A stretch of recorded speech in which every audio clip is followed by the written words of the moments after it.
अस्सलाम वालेकुम। आज की इस वीडियो में हम पाकिस्तान में हालिया सैलाब के बाद जो पैदा होने वाली सूरत हाल है उसको हम डिस्कस करेंगे। पाकिस्तान में जो सैलाब आया है इसने तकरीबन 30 साल का रिकॉर्ड तोड़ा है, जिसके बाद पाकिस्तान की इकॉनमी को $30 बिलियन का लॉस हुआ। इस सैलाब के नतीजे में तकरीबन 33 मिलियन, क्योंकि यूनाइटेड नेशन की रिपोर्ट के मुताबिक ये 33 मिलियन जो लोग हैं वो अफेक्टेड हैं। और पाकिस्तान के अगर मीडिया की बात करें, जो जहाँ के हमें न्यूज़ मिल रही है वो है तकरीबन 50 मिलियन से भी ऊपर की बात हो रही है। मोर देन 50 मिलियन जो लोग हैं वो इफेक्टेड। फसल की बात करें तो तकरीबन कॉटन और जो राइस है उसकी क्रॉप 70% जो है वो डिस्ट्रॉय हो चुकी है। और उसमें भी अगर हम बात करें, ऑनियन की बात करें तो 10.40 बिलियन का लॉस हुआ है ऑनियन को। ठीक है। और टमाटो की बात करें तो 2.7 बिलियन रुपीस का लॉस हुआ टमाटो। तो अनियन और टमाटो को अगर हम ऐड कर लेते हैं तो तकरीबन जो है 13 बिलियन रुपीस, तो ये ज्यादा है हमारे रुपीस की बात हो रही है। अच्छा, इसमें 1,70,000 स्क्वायर किलोमीटर एरिया जो है हमारा अफेक्टेड हुआ है। 26 लाख जो मवेशी हैं वो इसमें जो है खत्म हो गए, यानी हलाक हो गए, मर गए वो। अब सोचने की बात यह है कि जिस एरिया में की हम बात कर रहे हैं, खासतौर पर सिंध की या बलूचिस्तान की, तो इन एरियाज के अंदर बहुत सारे जो लोग हैं उनका रोजी रोटी और खाना पीना इसी लाइव स्टॉक की बेस पर होता है, यानी उनके पास जो मवेशी हैं तो उन्हीं के जरिए से वो जो है अपनी रोजी रोटी कमा रहे होते हैं। अब अगर ये 26 लाख मवेशी जो है वो उनकी डेथ हो गई, मर गए वो, और जो है सैलाब की नज़र हो गए, तो किस तरह से उनकी रोजी रोटी जो है बेचारी चलेगी। अच्छा, दूसरा ये कि 1,70,000 स्क्वायर किलोमीटर एक बड़ा एरिया है जो अफेक्टेड है, बड़ा एरिया जो हमारे अफेक्टेड है इस वक्त। ठीक है। अच्छा, आगे चलते हैं। इस सैलाब के नतीजे में फिर हुआ क्या है। इस सैलाब के नतीजे में इम्पैक्ट आया है, सबसे पहले ये कि वहाँ के लोगों के पास जो है पीने का पानी तक नहीं है इस वक्त। अनसेफ वाटर है, यानी पानी नहीं है। पानी पहुंचाया जा रहा है, बहुत सारी ऑर्गेनाइजेशन है जो काम कर रही है पानी लेके जा रही है। नेक्स्ट ये कि उधर हेल्थ प्रॉब्लम बड़ी हो गई है। जैसे कि जब पानी ठहरा हुआ है वहाँ पर, ठीक है, तो उधर जो है मच्छर मच्छर है बहुत ज़्यादा। ठीक है, तो उसकी बेस पर उनको मलेरिया हो रहा है, डेंगू हो रहा है। और उससे अलावा वहाँ की जो हेल्थ फैसिलिटीज थी वो भी डैमेज हो चुकी हैं। तो मुख्तलिफ जगहों से पाकिस्तान की उनके लिए इमदाद जारी है, इसमें मेडिसिन भी हैं और टेंट भी हैं और मच्छरदानी है, सब चीज़ें हैं जो लेके जा रही हैं। सप्लाई जो है, आपकी सप्लाई चेन वो डैमेज हो गई है हमारी, तकरीबन वहाँ तक सप्लाई पहुँच ही नहीं पा रही है। तो उसकी वजह से फूड इनसिक्योरिटी बढ़ गई है। फूड इनसिक्योरिटी मीन्स उनके पास फिजिकल एक्सेस नहीं हो पा रहा है और इकोनॉमिक एक्सेस भी नहीं हो पा रहा। इकोनॉमिक एक्सेस बेचारे किस तरह करेंगे जब उनके पास अमाउंट ही नहीं है, खरीदने के लिए पैसे ही नहीं है, तो किस तरह वो चीज़ खरीदेंगे। तो फिजिकल एक्सेस भी नहीं है उनका, और क्या कहते हैं, इकोनॉमिक एक्सेस भी नहीं है। तो फूड इनसिक्योरिटी उस एरियाज में बढ़ती जा रही है। अच्छा, उस एरियाज में ही नहीं बढ़ेगी, अगर फूड की जो है शॉर्टेज हो जाती है पाकिस्तान के अंदर, तो इसका इम्पैक्ट फिर पूरे पाकिस्तान को ही फेस करना पड़ेगा। यानी फूड जो है वो भी कम हो जाएंगे, यहाँ पर फूड इनसिक्योरिटी हो जाएगी, यानी शॉर्टेज हो जाएगी। उसकी बेस पे क्या होगा, आपकी जो प्राइसेस हैं क्या कहते हैं, इन प्रोडक्ट से रिलेटेड, यानी हम अनियन की बात करें, टमाटो की बात करें, अब तो ये चीज़ें इम्पोर्ट की जा रही हैं, कॉटन की बात करें, राइस की बात करें, और दूसरी जो भी क्रॉप्स हैं यहाँ की, तो उसकी शॉर्टेज के बाद उनकी प्राइसेस बढ़ जाएंगी।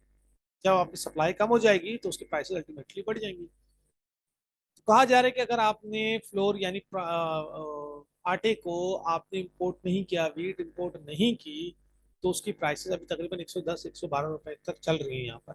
ठीक, कहीं 120 रुपए किलो भी चला गया। अगर आपने इंपोर्ट नहीं किया तो कहा जा रहा है कि 200 रुपए तक भी जा सकता है।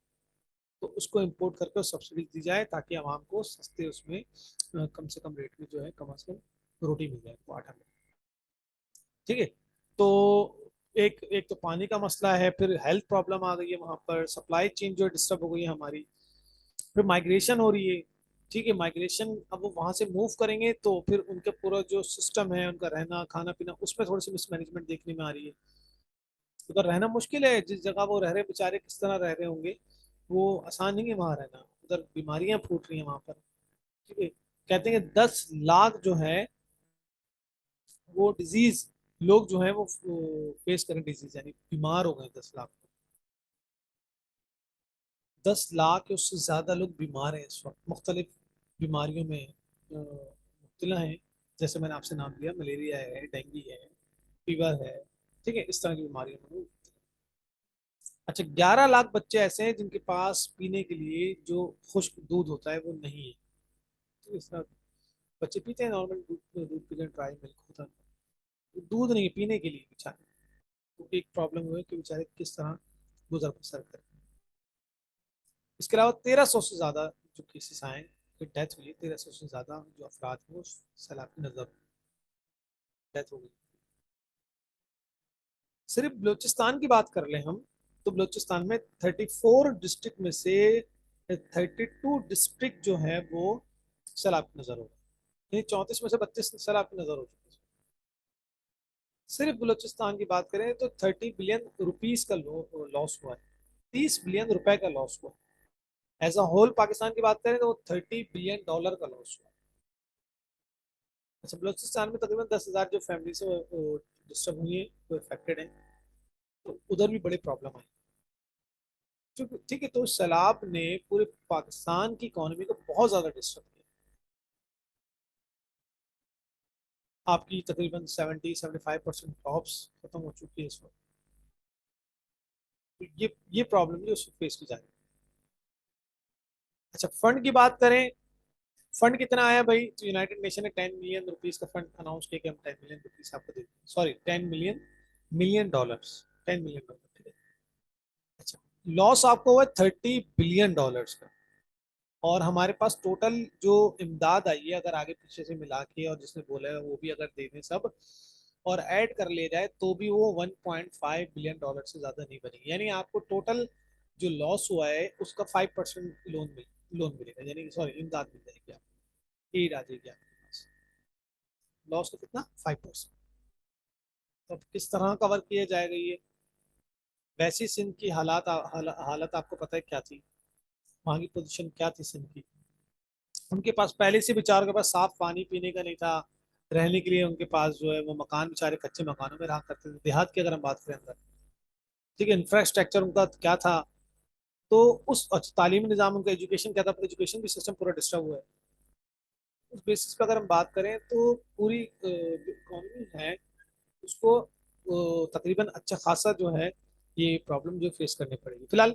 तो फंड हमारे पास 10 मिलियन डॉलर जो है यूनाइटेड नेशन ने, ठीक है, और टोटल जो है 1.5 बिलियन डॉलर तक मिले हैं, थोड़े से जो रहेंगे वो मिल जाएंगे, नहीं तो 1.5 बिलियन से डॉलर से ज्यादा मिले नहीं है। तो ये पोजीशन है। अच्छा भाई, अगर हम बात करें वहां पे 2 मिलियन यानी 20 लाख घर जो है उनको, उनकी रिकंस्ट्रक्शन होगी। ठीक है, जिसकी कॉस्ट जो आ रही है पाकिस्तानी रुपीस की अगर बात करें 1 ट्रिलियन रुपीस की बात कॉस्ट आ रही है उसकी, यानी 20 लाख घर 1 ट्रिलियन रुपीस में बने, जिसमें पर हाउस जो उन्होंने बताया है 5 to 750, 5 से 7.5 लाख तक का, 5 लाख से 7.5 लाख का एक घर बनेगा। यानी कि अब 5 लाख की अगर बात करें तो मिनिमम कॉस्ट 5 लाख होती है, तो 5 लाख में क्या बनता है? ग्राउंड फ्लोर ही बन जाए वो भी सही से, तो बड़ी बात है इस महंगाई के दौर में। ठीक है, तो ये पोजीशन। अच्छा, अब गवर्नमेंट को क्या करना चाहिए? गवर्नमेंट को क्या करना चाहिए भाई? पहले तो ये कि आप बजट को रिकैलकुलेट करो, इतना से दोबारा चेक करें बजट को, उसके सैलाब से पहले बजट बनाए। अब बजट के अंदर आप फ्लड के लिए रिलीफ रखें, उसके लिए इमदाद रखें, एक बड़ा हिस्सा रखें बजट के उसके लिए, फ्लड के लिए। ठीक है, तो बजट पे नजरसानी करें। सेकंड ये कि हमें जो डेट्स हैं दुनिया से, जैसे आपने यूनाइटेड उसने यूएई ने आई थिंक जो है वो रीशेड्यूलिंग की है, आईएमएफ ने रीशेड्यूल किए हैं। ठीक है, सऊदीया ने भी बोला है कि भाई ठीक है, आपके पास जो अमाउंट है लोन है देना था उसको थोड़ा सा रोल ओवर ओवर कर लें, यानी बाद में उसको पे कर दिएगा। अच्छा, अब हम ये सोच रहे हैं कि आईएमएफ जो है रैपिड फाइनेंसिंग स्कीम के जरिए हमें जो है लोन दे, ताकि हम जल्द से जल्द अपनी जो भी प्रॉब्लम है उसको रिजॉल्व करें। आईएमएफ ही आपके पास फिर एक वो है कि जरिया है जो आप जाते हैं फिर। और अभी आप गए थे $1.2 बिलियन का आपको एक लोन मिल गया, वहाँ से इंस्टॉलमेंट मिली है तकरीबन फर्स्ट। ठीक है, तो आप ये चाह रहे हैं जल्द से जल्द जो है वो अमाउंट हमें मिल जाए। अच्छा, आईएमएफ की बात करें तो आईएमएफ ने अभी आपका इन तमाम बेसिस को सामने रखते हुए जो ग्रोथ रेट सजेस्ट किया है, ये फोरकास्ट है वो 2% किया है। 2% से बोले आगे आपकी इकोनॉमी नहीं जा सकेगी, मुश्किल है। फिलहाल ये तमाम पोजीशन थी। इन तमाम चीज़ों को अगर हम सामने रखें तो इकोनॉमिकल कंडीशन ऑफ पाकिस्तान की जो है वो बहुत अच्छी नहीं है। पाकिस्तान की कंडीशन बहुत बेहतर नज़र नहीं आ रही फिलहाल। उम्मीद ये है कि सिंध गवर्नमेंट और बलूचिस्तान की गवर्नमेंट ऐसे पहले तो पूरे पाकिस्तान ही जो है मुत्तहिद होकर इस पे काम करे और कर रहे हैं। बहुत सारे ऑर्गेनाइजेशन हैं, बहुत सारे लोग हैं जो इसमें वर्किंग कर रहे हैं। और बहुत सारी जगहों पर तो सुनने में आया कि गवर्नमेंट के नुमाइंदों से ज़्यादा वो लोग पहुंचे हैं और उन्होंने जाके लोगों की मदद की है। और सिंध का हाल आपको आपको पता ही है पहले से क्या पोजीशन थी वहाँ की और अब क्या है और कितना टाइम लगेगा उसको सही होने में। कहा जा रहा है कि सिंध गवर्नमेंट के जो स्टेटमेंट है वो 6 महीने के अंदर पानी निकलेगा। अगर वो 6 महीने बोल रहे हैं, अब आप इधर के अगर सिस्टम को देखें, मैनेजमेंट को देखें, तो उसको मल्टीप्लाई 2 ही कर देंगे, यानी साल लगा देंगे निकालने का। वो खड़ा हुआ पानी थोड़ी रोड पे बारिश के बाद खड़ा होता है तो चंद दिनों के अंदर वो भी उसको भी टाइम लगता है खुश्क होने में। तो ये तो सैलाब का पानी है, 6 से 8 8 फीट का पानी है, ऐसे थोड़ी जाएगा ये। तो उसको निकालना पड़ेगा किसी तरह से। अब आप किस तरह उसको मैनेज करोगे?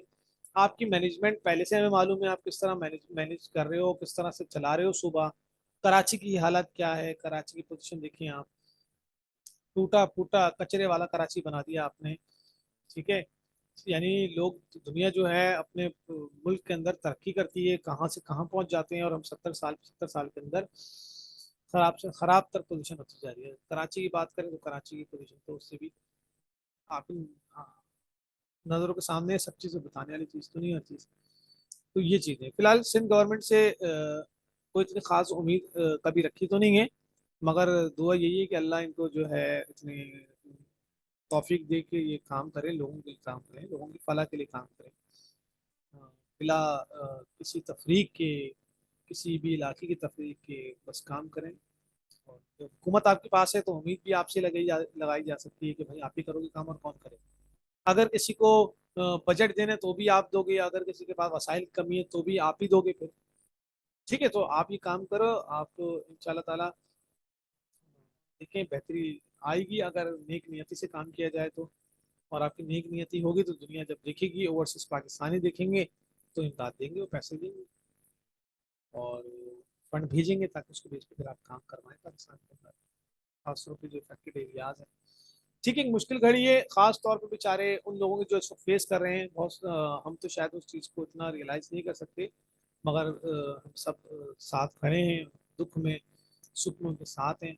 फिलहाल जो खुदा जल्द से जल्द जो है मुश्किल दूर करे और जो है जो भी प्रॉब्लम है उसको जल्द से जल्द रिजॉल्व हो जाए, ताकि वो भी जो है एक अच्छी ज़िंदगी गुजारें, पहले से अच्छी ज़िंदगी गुजारें। उम्मीद ये करते हैं इसलिए कि जब वहाँ पे काम होगा तो फिर सही काम होना चाहिए।